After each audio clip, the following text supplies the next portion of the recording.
ExactFlat for SolidWorks.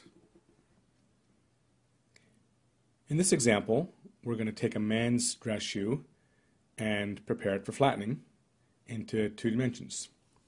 This model was modeled from scratch in SolidWorks. It was actually taken from an existing shoe. It was modeled over top of a photograph of an existing shoe. And the first part of the process, as is typical with ExactFlat, is you create pattern pieces. Now, in this particular case, the creation of the pieces is very straightforward, simply because this model, or this shoe, was modeled with very few facets or fillets. And they are continuous surfaces or solid bodies. Next start of the process is we convert to ExactFlat. What ExactFlat is doing right now is indexing seam associations and locations, creating a UV mapping from 3D to 2D, and creating our initial fractured flattened piece. Once we have the conversion done, we have to select material. The material will be used for optimizing the shape of the pattern pieces.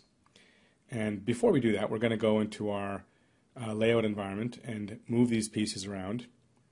And this is not a critical step at this point. It's not necessary to do this, but it is a best practice that we've adopted in doing so. And this will just take a minute or two to move these pieces around. Yeah, we'll have to flip this one over here. Yep. There we go. That looks more appropriate. And we just have to put the heel cup in its place at the top there. And there we go. So our pieces are laid out. What we're going to do now is we're going to move on to our 3D to 2D flattening environment. As you can see, the 3D model is in the left window. The two-dimensional flat pattern is in the right window. The colors correspond to a stress and sag map. And we start the process with our remeshing algorithm, which takes the initial mesh and creates an analysis mesh that is optimized for our algorithms to reduce solve time and increase pattern accuracy. In the meshing process, you can see that the simpler geometry typically has its mesh created more quickly. So we could start the process of flattening as soon as these individual pattern pieces have finished remeshing. And I think we're going to go ahead and do that before the last one finishes here. And you can see what happens is the vertices are allowed to walk and reorient themselves, and that's how we're coming up with this optimized pattern. This has considerable sag and stretch in it, so what we're going to do is we're going to use a pre-processing algorithm, our PELT algorithm. And the PELT is a little bit different than our fracture algorithm in that it creates a slice and then unrolls it versus fracturing the pieces along the edges of the polygonal mesh. And we'll go ahead and optimize this piece, and you can see how the strain and the sag is shifting around.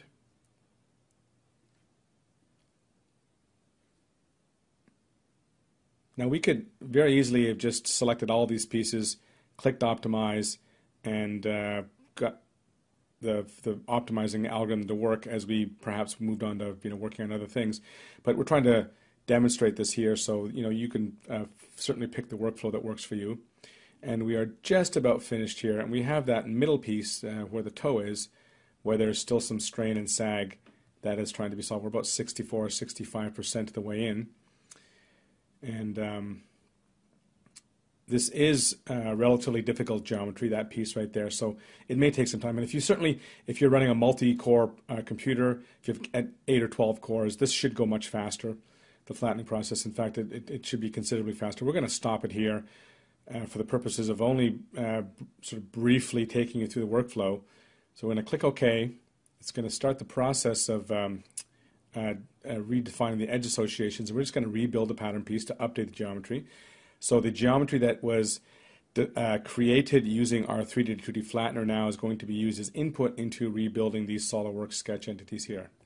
And there you have it. So let's stop the clock. And there it is, flattening a shoe. And if you have any questions, you can give us a call or visit our website, ExactFlat for SolidWorks, www.exactflat.com.